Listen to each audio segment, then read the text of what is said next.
डोकं कुठे आहे? डोळे, नाक, तोंड, दात, जीभ, कान,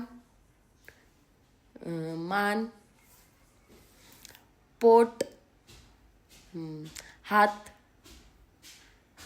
हात, बोट, पाय, पाय कुठे?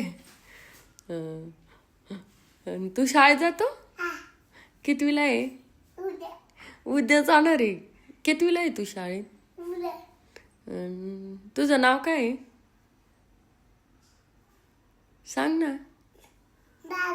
दादा आहे तुझं नाव. तुझं वंश नाव आहे काय?